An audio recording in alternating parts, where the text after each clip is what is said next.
So a few months ago, my wife and I decided that since we have so many house projects, woodworking projects, and building projects that we're interested in doing around here, that it would be a lot more economical for us to find a small sawmill to make lumber out of our own trees with, instead of buying lumber from our local lumber yard or Lowe's or Home Depot or places like that. We looked at several sawmills before we decided on the Mizer LT10. And one of the problems that I had when I was researching sawmills is I could never find a video that was just a dedicated LT10 review video. So if there's one out there, I apologize, but this is going to be my attempt to review the Mizer LT10, and these, in my limited experience, these are the reasons why we chose the LT10. So I'll provide a link to all the mills that I mentioned in this video, because we looked at several mills before we finally decided on the LT10. The first mill that I researched and looked at and had seen quite a few videos about was the Granberg chainsaw mill. That one I believe is a great little mill. It's extremely portable, and you can get into it for relatively cheap if you own your own chainsaw already. But I didn't feel like it met our needs for a couple of reasons. One of the biggest reasons was the maintenance on the chainsaw, the oil and the gas that it uses, and the amount of chains that I would go through, and also how fast it actually makes lumber. It's extremely portable, but I'm a little bit impatient, so I want to go through lumber a little faster than what the Granberg can do. Another mill that we looked at was the Norwood chainsaw mill. It looked like a great option, and I researched it.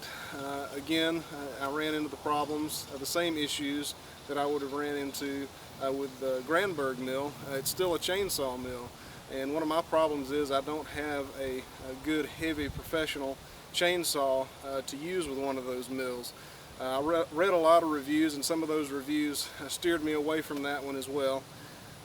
But like I said, like the Granberg, I think it has its place. It's a really cool mill, and I'll provide a link to it. One of the other mills that I looked at was the Woodland Mills band mill. I believe that mill would have probably been my second choice behind the LT10. It gets really good reviews. It's got a Kohler engine on it, which I'm a big fan of the Kohler engines. We decided against that one. However, like I said, that probably would have been my second choice. So we finally decided on the Mizer LT10, and we had several reasons, several points that I wanted to cover in a sawmill. The first point, of course, was build quality. And I have always been infatuated with sawmills, mainly Mizer mills, and one of the reasons is their quality has always been, I've always perceived their quality to be very high. And in my experience so far with this one, that has proven true. Another reason, or another point, was customer service. And I read a lot about Mizer before we bought this mill, and customer service seems to very much be their strong point. And again, in my experience, that has absolutely proven true. And of course, one of the more important points that I was concerned about with a sawmill was value. Now, I don't have a ton of money to throw at a sawmill, but I wanted to get the best that I could get for the money that I had. This mill retails at $3,995 according to Mizer's website, and in my opinion, it's worth every bit of that. The accuracy of the cut, the quality of the lumber that comes out of it, and the ease of use, the build quality, and the customer service, I believe is worth every bit of that $4,000. I'll go ahead and get started with the review. I'll start off with the things that I don't like about it, because that list is a lot shorter than the things that I do like about it. So the thing that I don't really like about this mill, and it's not a deal breaker, it wasn't a deal breaker for me, but the thing that I really think that Mizer could have done better is the mechanism by which you lift and lower the head. And by mechanism, I mean there is no mechanism, it's your own body strength. Now, there are two pneumatic pistons in the head of this machine that assist with raising and lowering it. One of them is a 220 pound piston, and it serves to help serves to assist you with lifting the head. There's a 200-pound piston in there also, and it assists with lowering the head. But even with that assistance, it's kind of a task to raise up, and it's not impossible to raise up, but it does take a little bit of muscle to do. Lowering the head is not an issue. See? Try that again. I can do it with one arm, but I'm a bigger guy. But once you get it unstuck, it does take a little bit of effort to raise the head. Two hands, it's not so bad. Now lowering it is really not an issue. You can lower it pretty much with one hand pretty easily, and that does help you with accuracy of cut. But like I said, raising it is a little more difficult. It takes some muscle to do, and like I said, I can do it with one hand, but other folks it may take two, and it's a lot more comfortable to do with two. One thing that I wish Wood-Mizer would offer is a system like the LT10 and the LT28s have. They have the crank system on them, the winch or whatever you call it, on them that assists with raising and lowering the head. I think that would improve the accuracy of cut, and it would certainly improve operator experience with this machine and ease of use. And I wish that they offered that as an upgrade or as standard on this machine. Like I said, this was not a deal breaker for me once I got it, but it is one of those things I do wish was a little bit easier. Now I did call Wood-Mizer because a lot of the videos that I had seen about this mill made me believe that other users' videos as well as Wood-Mizer's videos, those videos led me to believe that the mill could be raised fairly easily with just one hand. And when I got it, my experience was not that. So I called them and I talked to them, and they said, well, maybe your pneumatic pistons have gone out. The one that assists with raising the head, maybe it has gone out, and we'll go ahead and send you another one under warranty, and we'll send you a couple under warranty actually, and hopefully that'll fix it. So they did, and I installed it, and it didn't help. So I called them back, and they told me that, you know, you've got a 30-day money-back guarantee on the mill. So if you want to send it back, you know, that's, you know, that he was telling me that essentially they would honor that. But then he also told me that when he operates the mill, he does have to use two hands with it. So I appreciated that he was honest about it, in that he told me that it takes two hands, and I also appreciated that they were so willing to honor their warranty.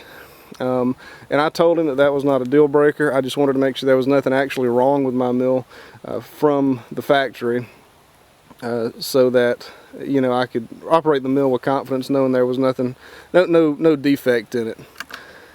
So like I said, the mill is still very usable. It's a pleasure to use. It's a lot of fun to use, even with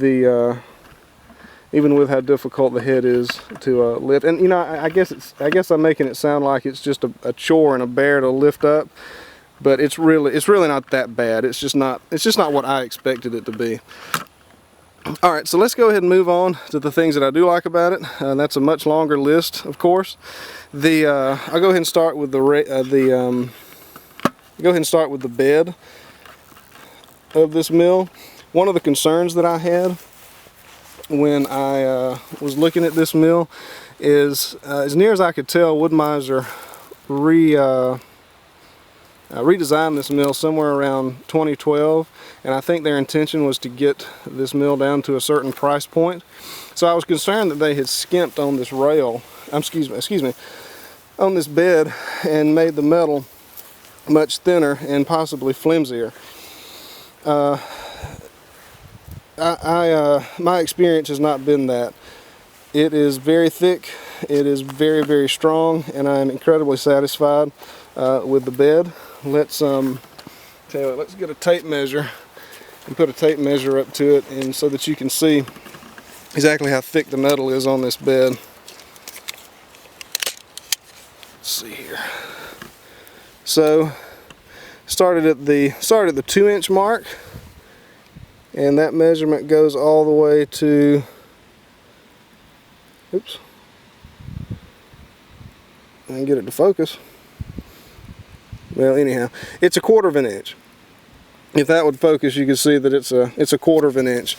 So 1/4 of an inch steel on the main, excuse me, on the side rails, and this steel right here looks like it looks like it's a little bit thinner. It looks like it's about 3/16 of an inch on the cross members. But in 2012, they did add these diagonal cross members, which serve to boost stability of the mill, and I don't have any problems at all with the stability of this mill. It's all very strong, and and you can tell I don't have any qualms with just walking right on top of it in the middle of everything. And I weigh 215 pounds. Okay, so let's move on. The clamp on this mill is a very easy to use clamp. I'm incredibly satisfied. Let's focus this so y'all can see. It's a great clamp, easy to use, very strong, very stable. It's got a sharp point on it that digs into the log and holds the log very tight. It also has, I'm not really sure what you would call this. It has a cutout on it would be the top of the clamp, and that allows you to hook that up under your cant when you get close to your last cut. That way it gives you more clearance up under the cant, and it actually allows you to cut within 1 inch of the bed of this mill.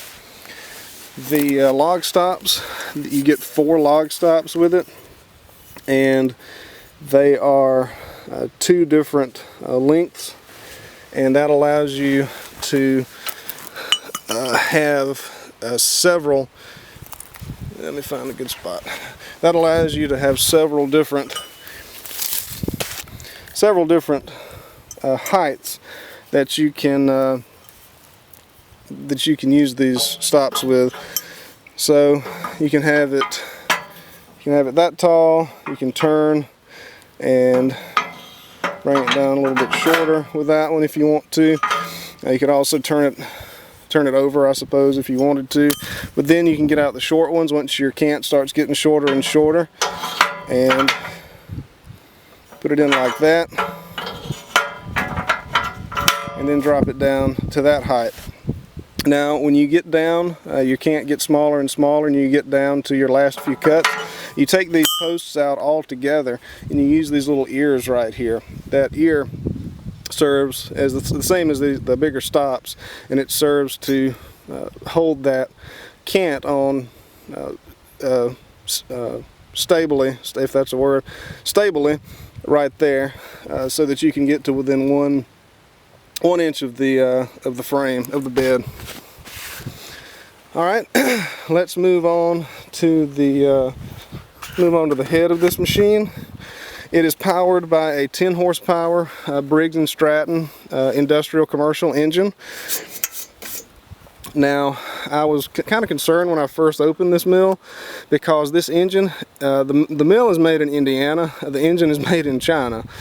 But it has been my experience so far that this is a very high quality engine. It starts the first pull every time, and when it's cold it needs a choke, but when it's hot it doesn't. It starts the first pull. It has a metal gas tank, which to me speaks to the quality of it. And it does provide sufficient power for the mill. When you get into your harder lumbers, your harder hardwoods and bigger logs, it can bog down if you push the mill too fast.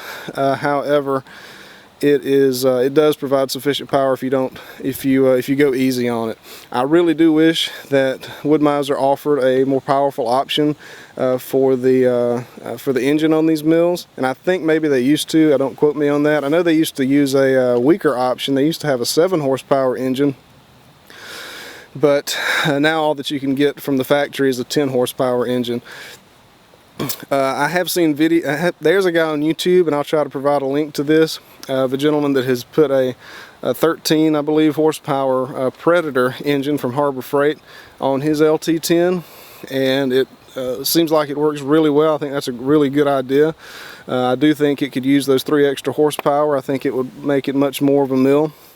I do know that Honda makes roughly 13 horsepower engine, and I believe that Wood-Mizer and Honda would really make a match made in heaven. If you know, if this motor goes out, that's probably the route that I'm gonna go. So I'm gonna, this may make a fool out of me, and y'all don't have any way of knowing that this engine is actually cold and has not been cranked for at least a week. But I'm gonna set this camera up, and I'm gonna choke it and crank it and see if it does start on the very first pull. Now this doesn't prove anything except that it's not super hot, but I'll touch the muffler, and you know, maybe that'll give you some proof that the engine is actually cold. Alright, so we'll turn the fuel and the switch on, and we will choke it right here. Make sure the head is locked, and we'll give it one pull and see what happens.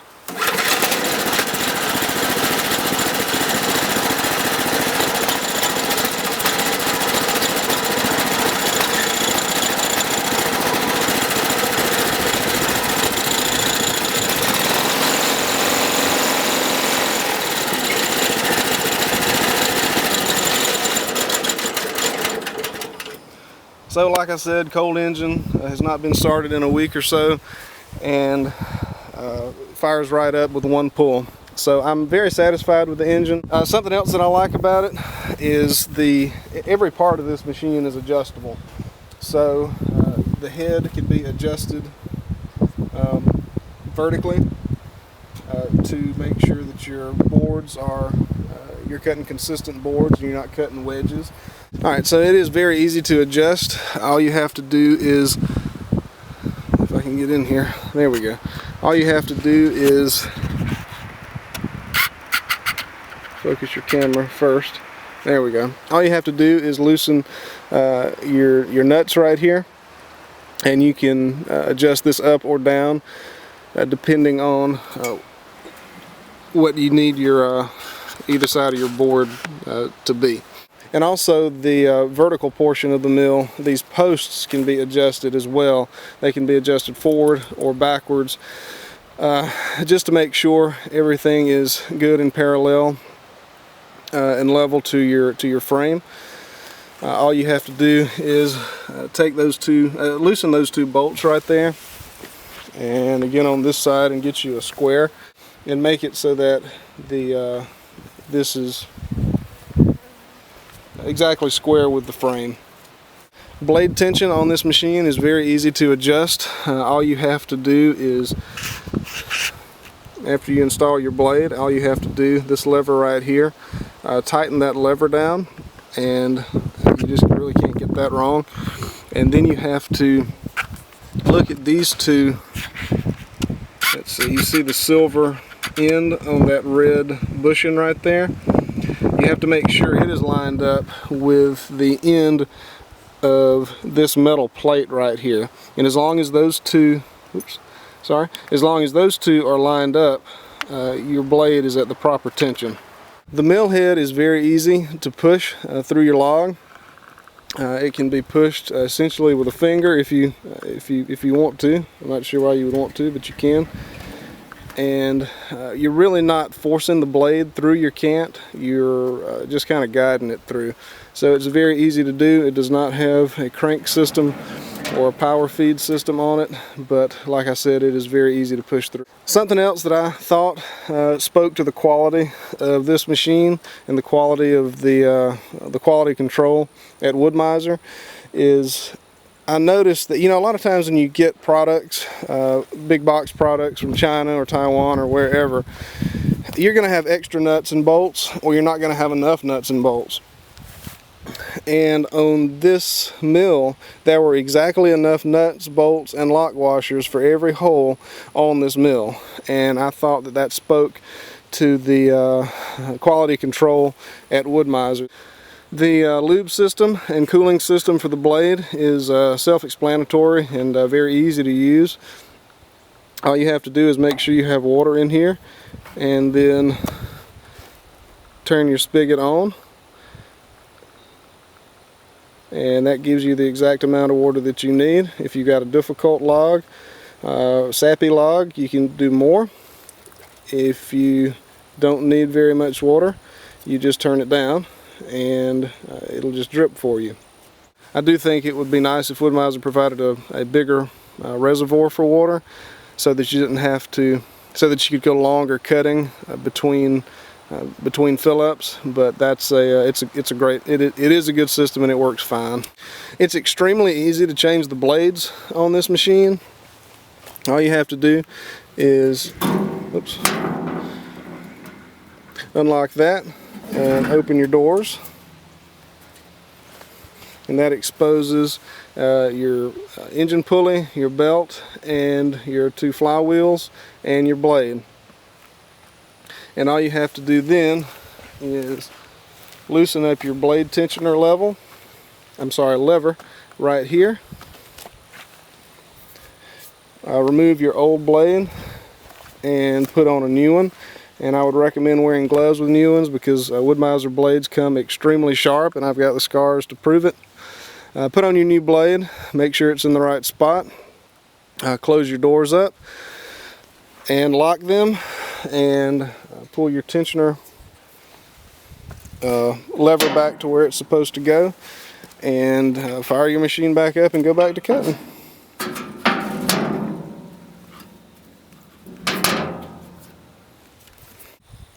To adjust the thickness of the board that you're cutting, they do provide you with a depth gauge, and all you have to do is line it up. And you know, honestly, maybe there's a way, maybe there's a system so that you can, and maybe somebody out there can tell me exactly how this piece works. But what I have done is I have just put a little Sharpie mark right here, and wherever that Sharpie mark is, that is where that is how far away from the frame, I'm sorry, that is how far away from the bed I am. So bring that down to 1 inch. Now we'll just call it 3 inches. Let's bring it down to 3 inches. That allows me to cut a board that is 3 inches thick.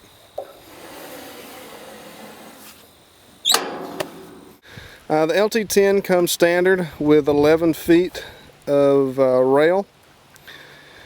For my purposes, I did not think that was going to be enough, so extra bed sections are available for, I think, $395 for a 7-foot section. So I did opt to purchase an extra 7 feet, and you know, 11 feet is probably more than sufficient for most projects. However, I've got a shed that I would like to build, and I'm going to need some much longer timbers for it to use for posts, so I figured I should go ahead and get a little bit of extra. Now this rail, a little more about this bed, it's not welded like the other Wood Mizer beds are welded. However, having said that, it is put together with a lot of heavy-duty bolts and nuts and clamps. If you can look at this right here, this is one of the clamps that holds two sections together, and it is very, very beefy. It also has a C-clamp back here that essentially, you know, you put in these, you put it through those two holes right there in the two separate sections of the rail, and then you put this long bolt through it, and it essentially bends this and clamps those two together. And on top of that, they give you this plate right here with 4 bolts in it that serves to lock those two together. And you know, it's not welded anywhere. At least the bed is not, but it is it is beefy. It is very strong. It's very stable, and it is more than sufficient for the logs that you're going to put on it. Something that I'd like to make very clear about the capacity of this mill. I don't think that when I was in the market for this mill, I don't think I read up enough on it and really enough to really understand what it was capable of. Because I'm an amateur sawyer. I've only been doing this for I guess a month or so, but that could have contributed to my overlooking this. Wood-Mizer's website says that this mill will handle a 24-inch log, and that's true. The bed can handle a 24-inch log. However, it will not cut a 24-inch wide board. It will cut a 19.5-inch wide board. The difference is the bed will handle 24-inch logs. The throat of the mill from this guide to this guide is only about 19.5 inches. So you're only going to get a 19.5-inch board out of this mill.